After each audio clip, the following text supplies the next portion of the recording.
자, 이어서 2부 시작하도록 하겠습니다. 2부에는 네. 어떤 분이 기다리고 계시죠? 살아있는 화석. 글로벌 라이트 3%의 살아있는 화석. 예. 네. 다른 거 없어요, 다른 거. 다른 거 뭐지? 똑같아요. 예.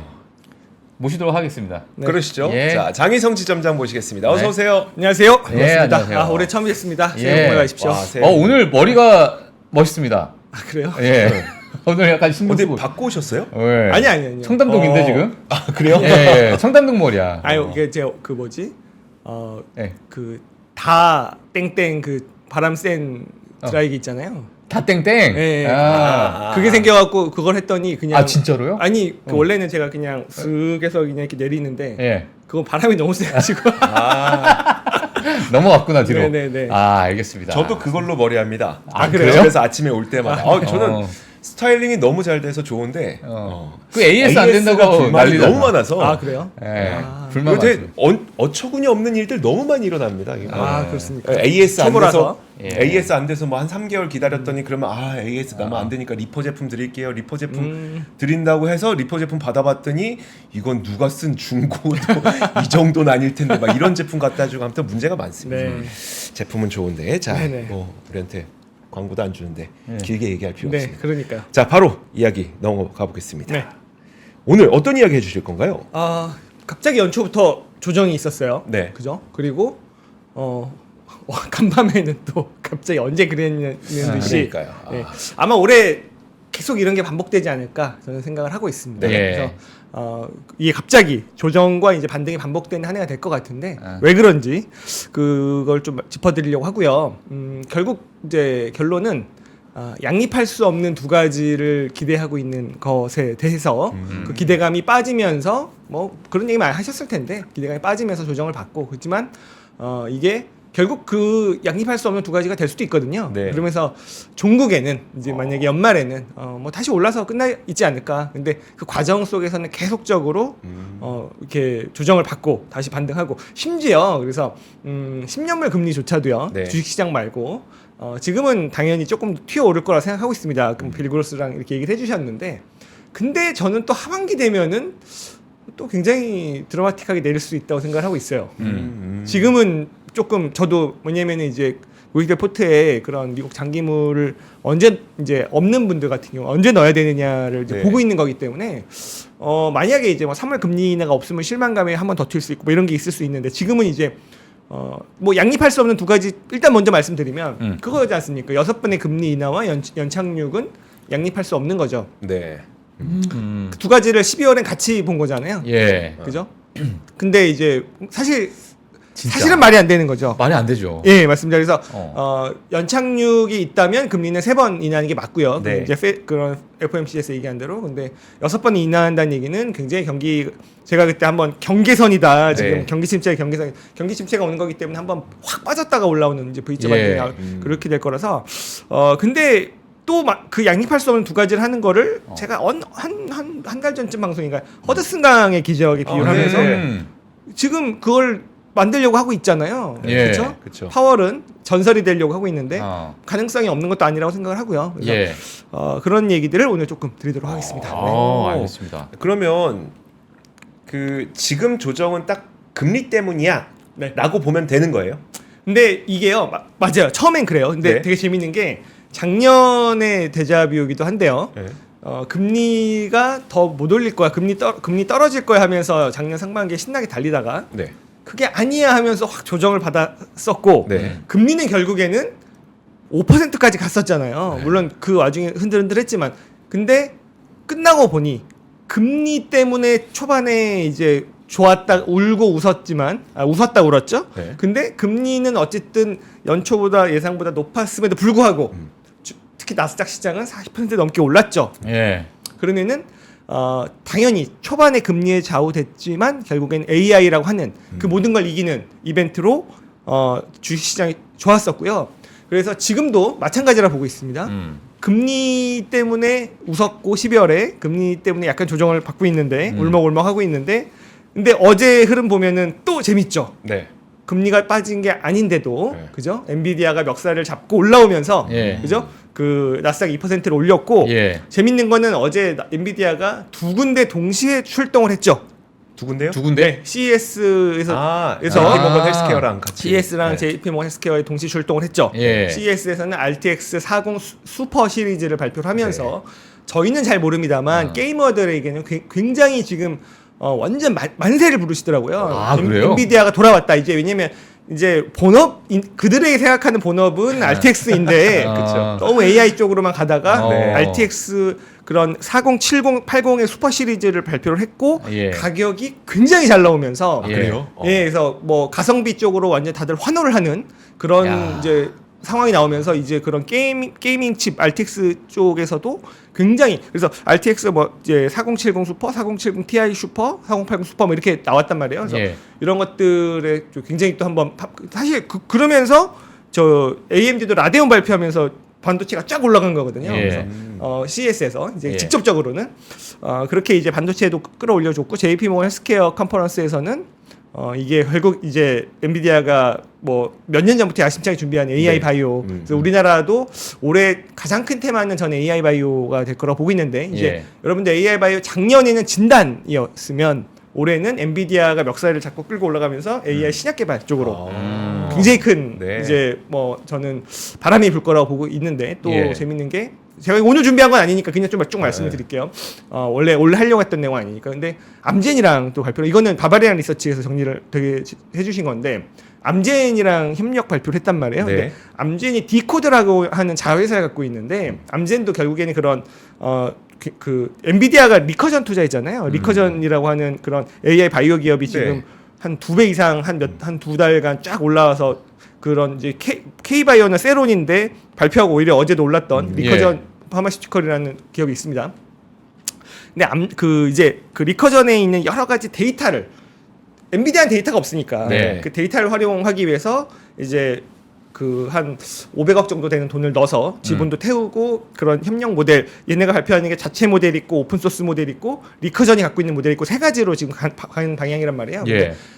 근데 이제 보통 그런 신약 개발에 대한 물질 데이터베이스가 굉장히 많은 건데 암젠의 자회사 디코드는 이건 이제 바베리안 리서치 그 정리해 주신 거 좀 참조한 겁니다. 그래서 그 인간의 유전체 정보, 유전자 정보를 굉장히 많이 갖고 있는 회사래요. 네. 그러면 엔비디아가 결국은 이제 하고자 하는 방향을 보면 인간의 유전자를 분석한다라는 거는 사실 컴퓨터 몇 번 더 돌려서 약을 100가지 만드는 게 어려운 건 아니잖아요. 네. 개인 맞춤형 약까지도 생각을 하고 있는 게 아닌가. 아. 그렇죠. 그래서 엔비디아는 결국에는 이게 지금 그 딥마인드가 알파폴드라고 하는 오픈 소스 모델을 갖고 있고 이게 엔비디아도 이제 오픈폴드라고 하는 오픈 소스 모델도 준비하고 있고 이게 MIM이라고 하는 자체 모델도 좀 준비를 하고 있는데 이게 결국에는 신약 개발 업체들이 AI를 안 할 수가 없거든요. 이게 네. 왜냐면 사람이 현미경으로 보고 이렇게 뭐 하는 거랑 AI가 이거는 굉장히 후보 물질 도출하는데 사실 처음에 이게 노가다잖아요. 네. AI를 안 할 수가 없는 방향인데 그러면 뭔가 표준이 됐을 때 그 파급력은 어마어마한 거죠. 그죠? 딥마인드 그런 구글의 딥마인드의 알파폴드라든지 엔비디아는 그러면은 이게 표준이 됐을 때 결국에는 그 엔비디아가 자기네들이 제약회사가 될 거라고 하진 않았거든요. 네. 그 표준 시스템을 썼을 때 그런 플랫폼이 되는 그런 거를 또 엔비디아가 꿈꾸고 있기 때문에 굉장히 큰 플러스 알파가 있고 이게 어쨌든 엔비디아의 폭등 그러면서 다시 한번 나스닥 끌고 와주는 그런 이제 두 군데서 출동을 하면서 좀 이게 있었다고 보고 있는데 예. 오늘 할 주제가 아닌데 예. 갑자기 이제 너무 그런 어제 중요한 뉴스가 있어서 말씀드린 예. 거고 아, 중요하죠. 예. 네. 그럼 이제 오늘 걸로 가보죠. 그래서 최근의 조정 그리고 그런 간밤의 상승 결국에는 이 사진이다라고 저는 생각하고요. 이건 당연히 챗 GPT 달리에서 그린 그림이고요. 이 그림을 딱 보시면 떠오르는 우리 그 유럽의 그런 이제 투자의 대가 네. 앙드레 코스톨라니가 얘기한 산책하는 개와 주인인 네. 거죠. 최근의 증시는. 다들- 처음에 걔가 앞으로 가 있고 음. 두 번째 사진은 걔가 뒤로 네, 가 그러니까 있고. 이게 어쨌든 개 주인은 천천히 산책을 하고 있는데 이게 증시는 결국에는 우상향을 하고 있는데 네. 그 이제 만약에 펀더멘탈이죠. 주인은 개는 주가죠. 네. 확 앞서갔다 뒤쳐졌다. 예, 이게 앙드레 코스톨라니가 얘기한 산책하는 개와 주인이 이제 마치 주식시장을 네. 연상시킨다라고 네. 얘기를 한 건데 너무 앞서갔었죠 걔가. 그래서 그게 좀 뒤처지나 했더니 또 앞서가고 있습니다. 지금도 이제 보면은 그 다시 한번 그런 그 지금 또 CES 이제 시작하는데 온통 AI잖아요. 네. AI 막 완전 그러니까 기대감을 힘껏 넣어주는 두 이벤트가 있는 거 아닙니까? 예. 그죠? 그리고 거기다가 지금 이제 제가 아마 지난번 마지막 방송에서 말씀드렸던 비트코인 현물 ETF도 네. 맞아요. 뭐 이제 내일 밤 정도면은 이제 결정이 되는데 뭐 전문가들은 지금 뭐 95%로 가능성을 보고 있던데 그럼 또 완전히 기대감 이런 지금 그런 이제 재료들이 나오고 있는 거죠. 그래서 어쨌든 그런데 만약 그런 그 기대감이 너무 앞서갔다가 실제 되더라도 아닌가봐 하면서 조정은 언제든지 올 수 있는 거고요. 근데 중요한 건 뭐냐면 자 기대감이 꺼지면서 오는 조정은 무슨 조정이다? 예, 사야 되는 조정이다. 왜냐면 안 좋아져서 빠지는 조정은 이거는 고민을 해봐야 되죠. 도망가야 되냐. 네. 근데 이거는 과한 기대감이 줄어든다는 얘기는 그거는 결국 다시 그 기대감이 생기던 실제 그 일이 일어나건 다시 올라올 수 있기 때문에 그런 조정은 좀 잘 봤다가 다시 사야 되는 조정이다라는 거고요. 그래서 사실 저는 조정이 조금 더 이어질 거라고 생각을 했었어요. 근데 시장 참 생각대로 되지 않죠. 어제 예. 이렇게 쫙 끌고 올라오는데 그래서 결론 또 이거기도 합니다. 자신 없으면 머물러라. 예, 이게 이제 올해 대응법인 것 같아요. 자신 없으면 머물러라. 자신 없으면 머물러라. 그쵸? 사실 저희는 투자자들 입장에서는 저 강아지 끈이 좀 짧았으면 좋겠어. 아 그쵸. 네. 네. 너무 길니까 저기 갔다가 저 뒤로 갔다가 이러니까 또 이제 우리가 트레이더들은 긴 거 좋아하죠. 오히려 그걸 그쵸 역으로 이용할 수 있어요. 그렇죠. 예. 그러네요. 예, 그래서 그래 가방끈이 길다고 하는구나. 가방끈 긴 사람이 네네. 긴 끈에 강합니다. 그 의미가 그 의미였어요. 그 의미가 그 의미예요. 오늘 알았네. 네. 알겠습니다. 네, 그런 걸로 하죠. 예. 가방이 들썩들썩 하는 걸로. 예. 그래서 결국에는 그 저기 연준과 시장의 괴리 그부터 좀 볼게요. 요거 자료 띄워주시면 되는데 빨리빨리 넘어가 될 것 같아요. 네. 보시면은 예. 이게 결국에는 더 빨리 내려오는 게 시장이 기대되지 않습니까? 네. 그렇죠? 이거가 어쨌든 뭐 중간에 만나더라도 시장은 좀 조정을 받을 수 없는 상황인데 그리고 저 일드 커브 말씀하셨었나? 그 아까 빌 그로스가 빌 그로스가 일드 커브가 정상화될 때까지 네. 좀 기다려야 된다. 이거예요. 보시면은 지금 일드 커브는 너무 비정상이 맞습니다. 예. 지금이 이제 2023년이 파란색이에요.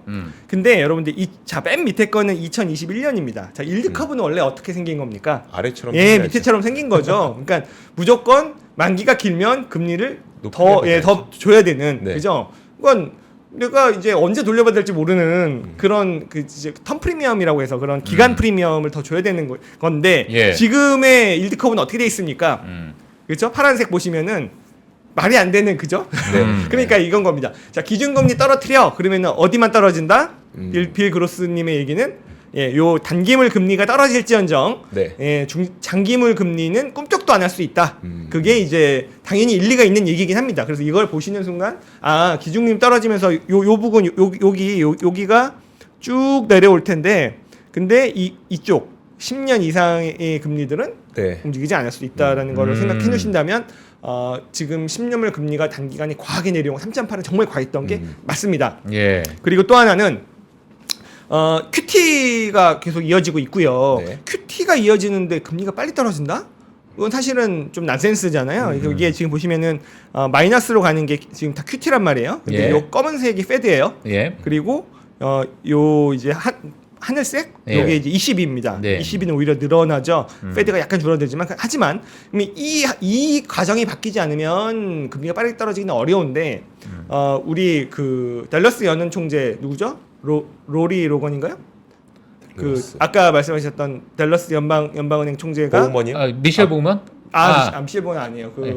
다른 또 예, 있습니다. 예, 그쪽에. 네. 근데 그분이 이제 전미 경제학회에서 얘기를 한 게 금리 인상을 아직 테이블에 올려놔야 된다고 얘기를 하면서도 지금 그 RRP가 네. 급격하게 떨어지고 있기 때문에 이거 양적 축소하는 논의를 해야 된다 얘기했거든요. RRP가 2조 달러가 넘었었어요. 네. 지금 이제 7천억 달러가 깨졌습니다. 음. 빠르게 빠져나가고 있어요. 네. RRP가. 네. 그래서 이게 그 유동성이 사실 방출되고 있는 거기도 하지만 예비 이동성이 또 없어지는 거기도 하죠. 그래서 이런 얘기를 하면서 요게 좀 과정이 바뀐다면 좀 다르겠지만 지금 이 상황에서는 금리가 빠르게 떨어지냐 어려운 건 맞는 거고요. 그냥 그 번외로 옆에 거 보시면 결국 자 페드 그다음에 요거 BOE 그다음에 요거는 20이에요. 다 떨어지잖아요. 근데 BOJ 어떻게 됩니까? 올라가죠. 그죠? 이거 엔화 잘 봐야 된다라는 거 네. 다시 한번 그냥 상기하실 만한 그래프라는 거 보여드리고요. 요거는 그냥 재미로 지금 또 시장이 약간 조정을 받을 수밖에 없는 이유는 그 다들 너무 낙관적이에요. 그죠? 네. 올해의 전망들이 너무 낙관적입니다. 근데 작년에 보시면요. 주요 IB들이 2023년에 연초에 전망을 다 여기다 찍었는데 실제 액추얼이 여기 나왔다는 거예요. 그러니까 전망은 원래 안 맞는다. 그러니까 여러분들 지금 뭐 저의 방송이든 어떤 방송이든 전망은 틀리라고 있는 거다라고 있는 건데 특히나 여러분들 그런 게 있죠. 사실 우리나라 그 경제 유튜브 방송이 매년 증명하고 있는데 사실 가장 위험한 사람은 작년에 가장 잘 맞춘 사람이었던 것 같습니다. 작년에 가장 잘 맞춰 또 근데 여러분들 1년 잘 맞추고 1년 틀릴 수 있잖아요. 네. 근데 그게 왜 위험한지 아세요? 배팅을 더 크게 해요? 잘 맞춘 사람이 자꾸 증명이 되니까 네. 막바지에 신봉하게 되죠. 네. 그분을 추종하는 그런 자금의 규모가 굉장히 커지게 됩니다. 예. 잘 맞출 때는 그냥 지켜만 보다가 맞아요, 네. 맞아요. 참 그게 저는 안타깝더라고요. 왜냐면은 1년 잘 맞추고 1년 틀렸으면 사실은 또이또이죠. 그냥 본전이라고 볼 수 네. 있는데 근데 이제 100만 원으로 처음 왜냐면 처음에 이 사람을 봤을 때 신뢰가 없으니까. 그리고 이 사람 말 따라서 100만 원 썼다가 다음 연도에 정말 잘하는데 1000만 원 써야지 이렇게 되면 금액도 그렇지만 사람의 그 추종하는 규모가 달라지죠. 규모. 네, 그게 정말 좀 안타까운 것 같은데 그래서 여러분들 작년에 정말 잘 맞춘 사람은 오히려 경계를 하시고 내가 봤을 때 저 사람은 뭔가 시장에 그런 해안이 있고 대체적으로 괜찮은 사람 같은데 사자 아닌 것 같은데 네. 한 해를 되게 심각하게 틀리더라. 그러면 예. 다음에 잘할 때가 됐다라고 생각하시는 그래서 많은 분들이 저를 네. 전혀 경계 안 합니다. 맞춘 적이 없어서.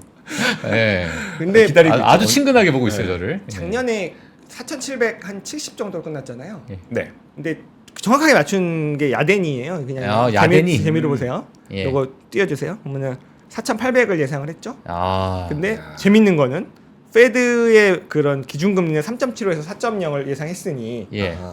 주가가 많이 오를 거라고 생각했던 근거 자체는 완전히 안 맞았던 네. 그런 건데 근데 올해 거 보시면요. 야덴이가 5,400 보고 있습니다. S&P 500을 가장 높게 보고 있고요.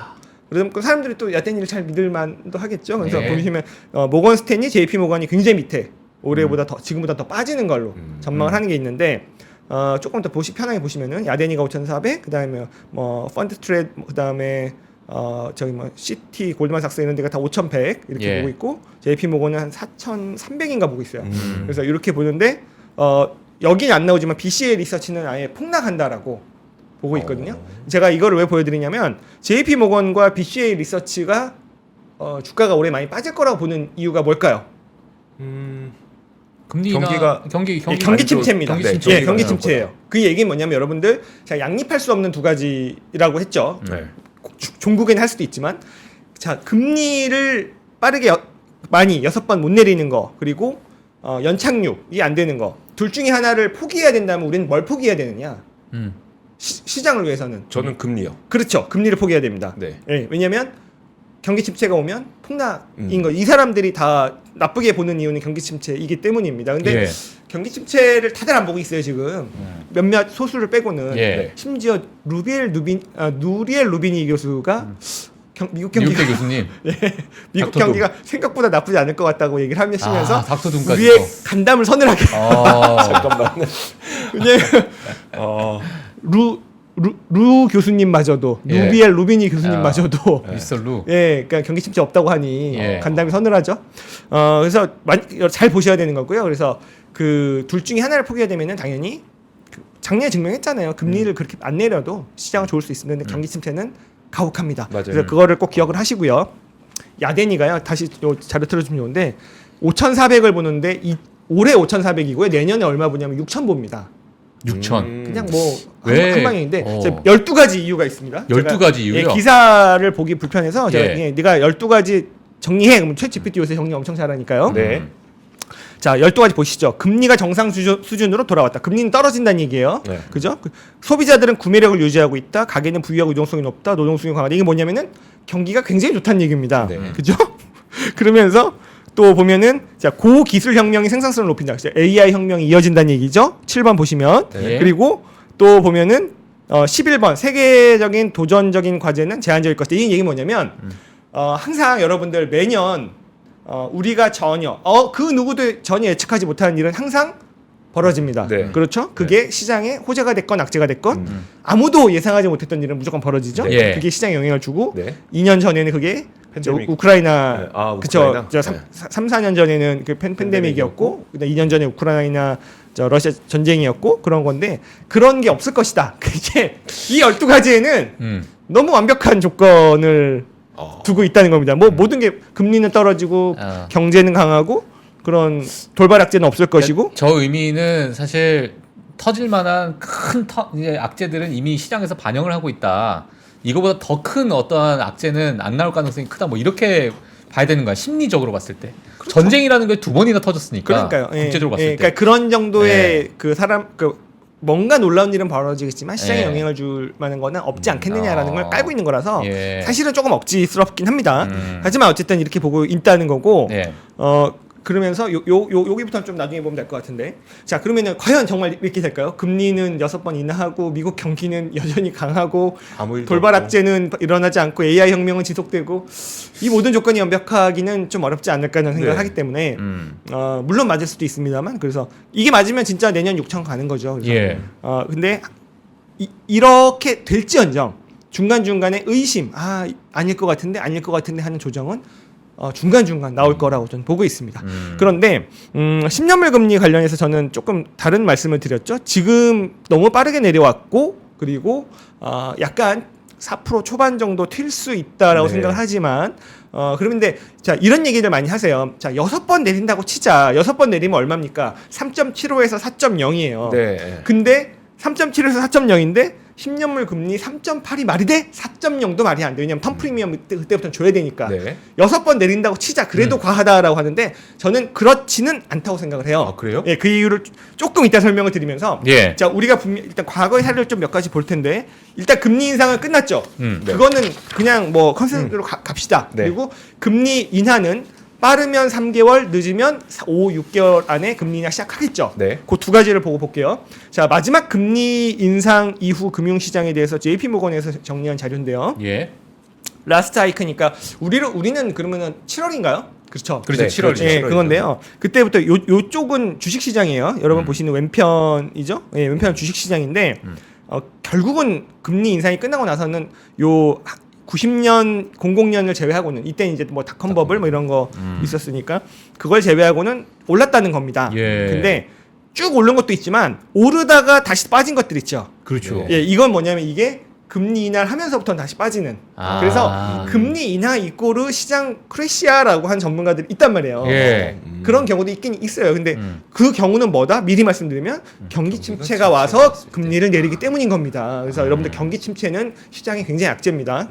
근데 그렇다면 그 시기에 마지막 금리 인상 이후에 10년물 그 국채 투자를 했으면 어떻게 됐을까? 그 오른쪽입니다. 예. 대체적으로 나쁘지 않죠. 그렇죠?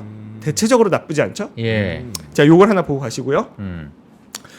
그 이유는 이제 금리 인하 전망 요거는 이제 저희 그 모바일 그 어플이 엠스탁이라는 데인데 여기에 투자 나오라고 해서 좀 재밌는 그런 분석 기사들 많이 올려주니까 한번 예. 쓰시는 분들 좀 참고하시면 좋은데 어쨌든 3월 또는 6월 정도의 금리 인하가 나오잖아요.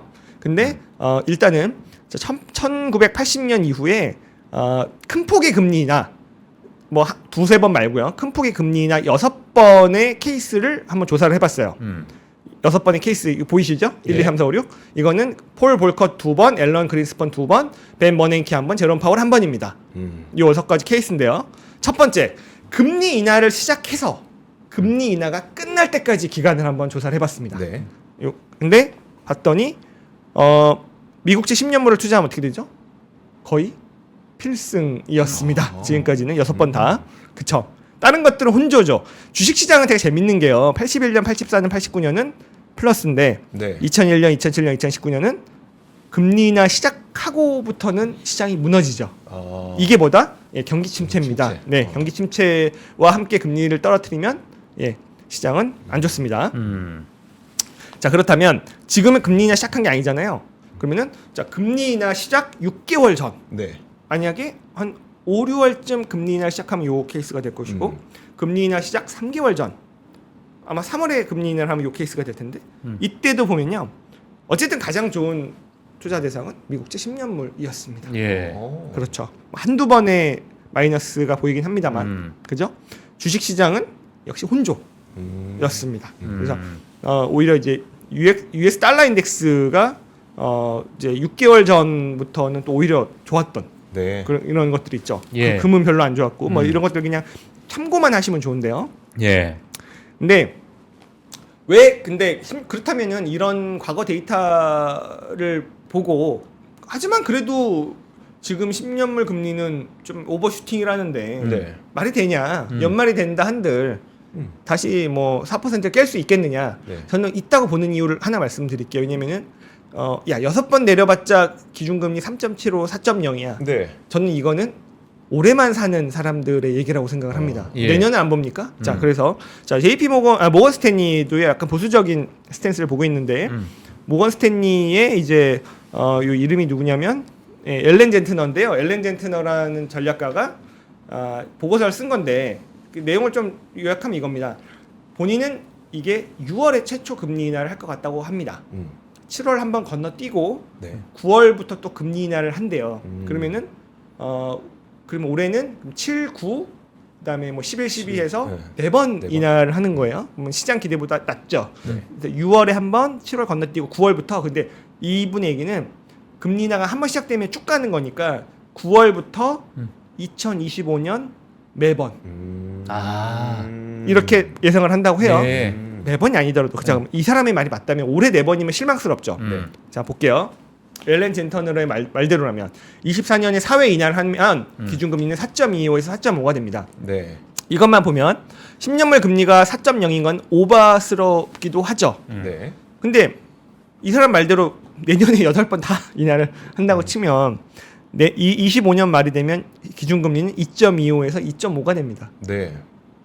10년물 금리는 이런 것들을 다 약간 미리 반영을 시켜야 되는 거잖아요. 하반기가 되면 만약에 이런 분위기가 잡히면 물론 이 엘렌 젠트너의 말대로 내년에 금리를 8번 내릴지 아니면 3.5에서 멈출지 이런 건 모르겠습니다만 네. 25년에도 내리겠죠. 그렇죠? 네. 3번, 4번 최대 뭐 6번 내리고 말지는 않겠죠. 그러기에는 말씀드렸듯이 경기가 불안불안하다. 네. 사전에 내리지 않으면 그래서 이런 케이스가 온다면 그러니까 내년에 금리 인하는 왜 안 보냐는 겁니다. 10년물 금리는 10년짜리인데요. 근데 만약에 2025년에 8회 정도 금리 인하를 한다는 것도 어찌 보면 또 경기 침체라는 거와 맞닿을 수 있는 양립할 수 있는 좀 예, 그래서 예, 그런 이건 부분이 있을 것 거예요. 같은데. 예. 그 이제 페드 입장에서는 예. 지난 3번의 그런 금리 인하 사이클을 봤을 거 아닙니까? 자, 그 이번에 조금 금리 인상기에는 가급적 천천히 하고 싶어서 굉장히 실기했죠. 네.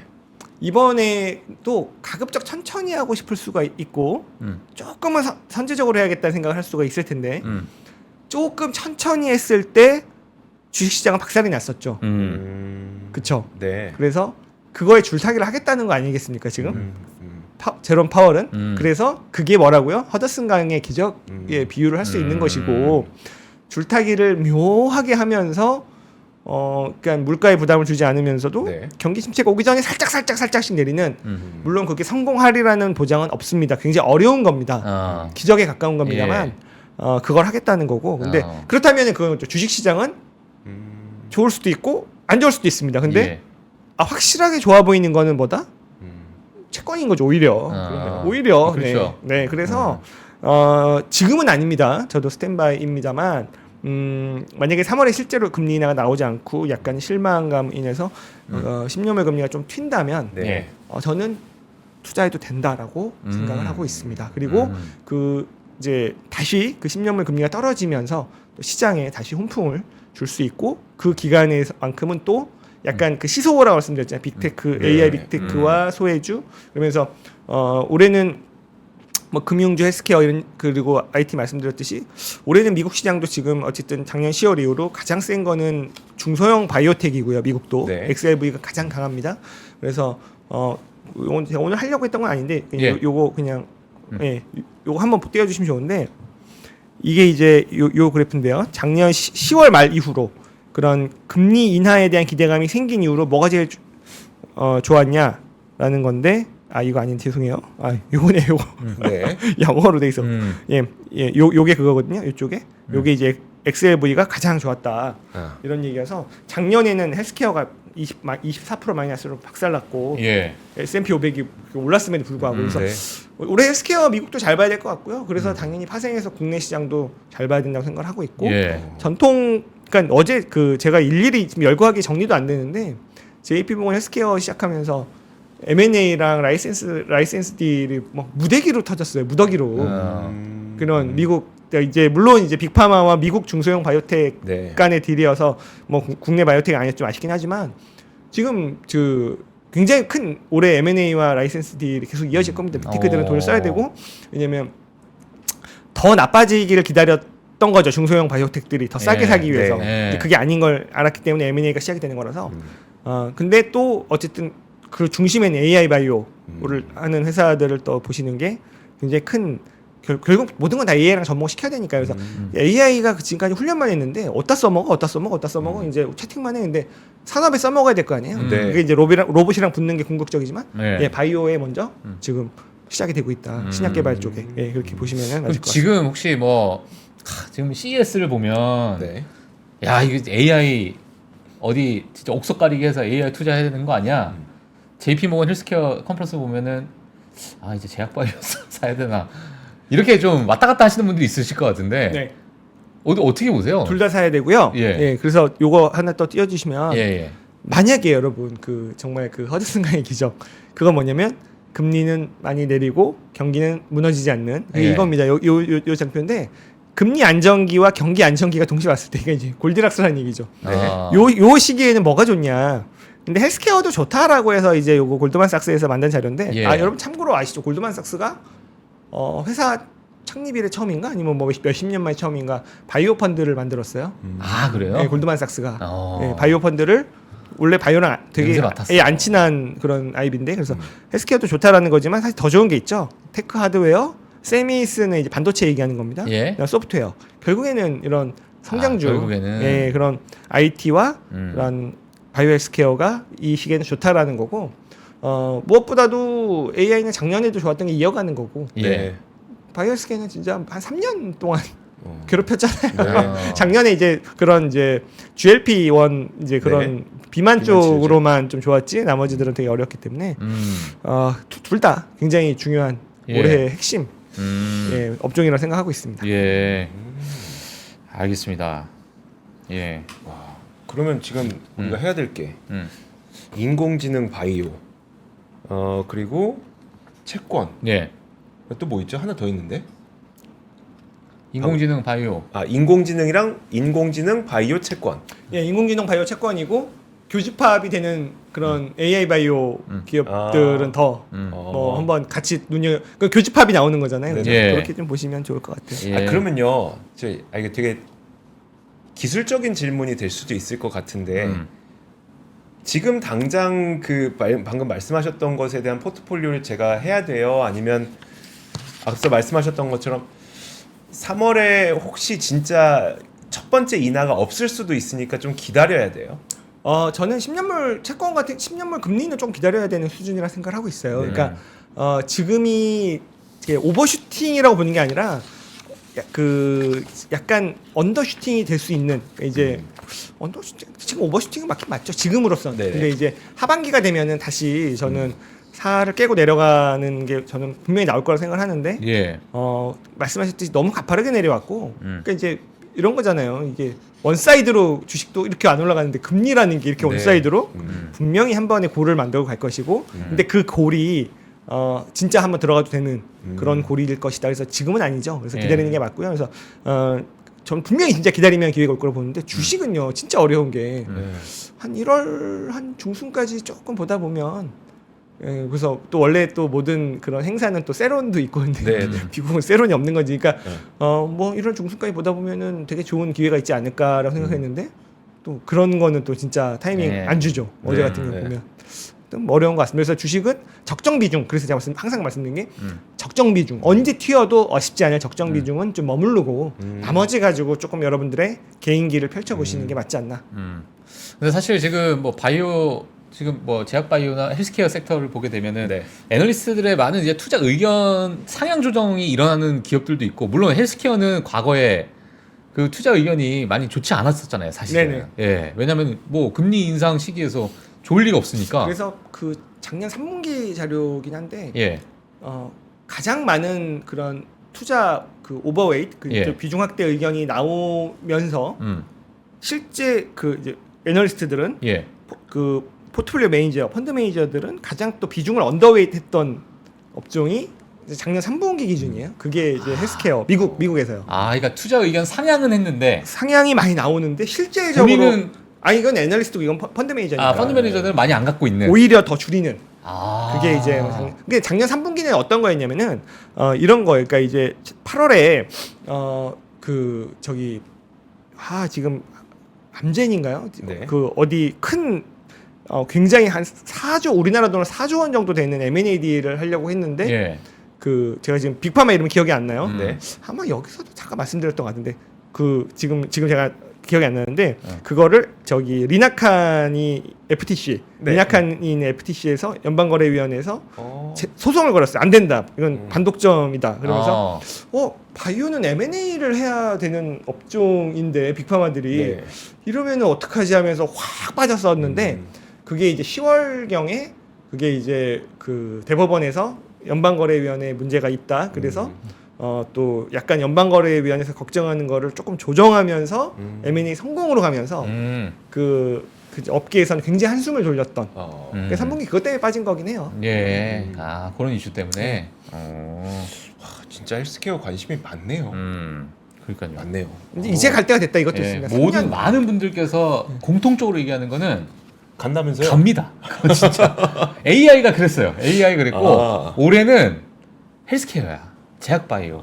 국내, 미국뿐만 아니라 다 전부 다 네. 이구동성으로 말씀하시니까. 지금 그러니까 그 간밤에 터진 딜들도 보면 M&A는요 다 플러스 그 저기 프리미엄 100% 주고 사는 거예요. 예. 그래서 근데 오. 그러면 이 마지막 질문 하나만 네. 더 드릴게요. 만약에 미국의 제약 바이오 정말 왜냐면 이거 어렵거든요. 진짜 개인 투자자분이 이제 뭐 물론 비만 치료제는 이제 다 아니까 유명해져서 알지만 나 그래도 뭐 하나 좀 투자를 하고 싶은데 물론 ETF도 있고 네네.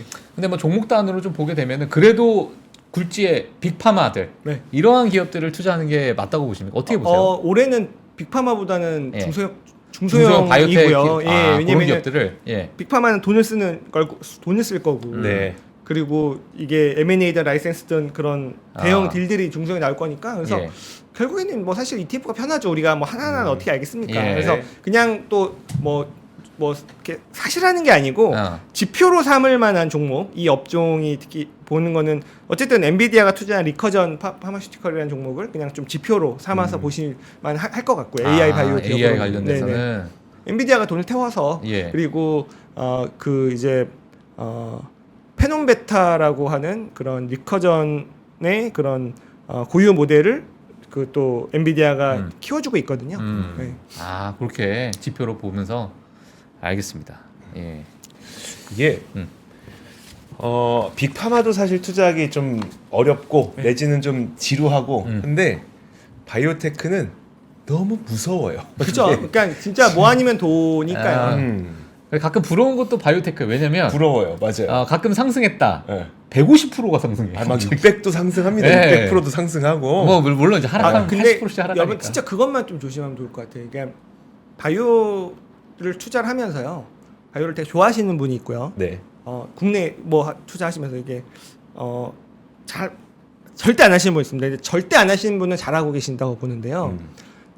별로 안 좋아하다가 너나 없이 오를 때 배 아프잖아요. 네. 그때 이제 막 전화 돌리면서 바이오 뭐 사야 되냐 하면서 그런 거는 하시면 큰일 납니다. 왜냐면 항상 이건 사이클이기 때문에 예. 예, 후반부에 들어가면은 진짜 7-80% 날아가는 게 이제 그때 나오는 거기 때문에 예. 정말 공부해서 초기에 하시던지 아니면 아예 안 하시던지 예, 이렇게 하셔야 됩니다. 알겠습니다. 와 이것도 되게 중요한 얘기네요.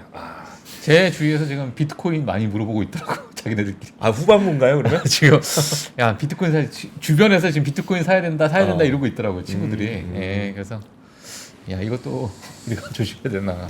알겠습니다. 알겠습니다. 자, 장희성 지정자님과 함께 이야기를 나눠봤습니다. 과연 두 가지 양립할 수 없는 환경이 펼쳐지게 될 2024년에 예. 우리는 무엇을 해야 되느냐? 결국 이제 채권에 대한 기회는 분명히 한번 올 것이며 그렇죠. 산업의 트렌드인 AI와 바이오는 꼭 반드시 지금부터 공부해야 된다라는 예. 이야기를 해주셨습니다. 장의성 지점장님과 함께했습니다. 고맙습니다. 감사합니다. 네 고맙습니다. 세계 최대의 테크쇼 CES 2024 3프로TV 취재팀이 미국으로 떠납니다. 기업 여러분도 함께 가시죠? 아, 시간과 비용이 부담이라 못 가신다고요? 그래서 3프로TV가 준비했습니다. CES 2024 총정리 끝판왕 3프로TV 영상 리포트. 정확하고 확실한 3프로TV 영상 리포트를 만나보세요. 관련 문의는 하단 메일을 참고해주세요.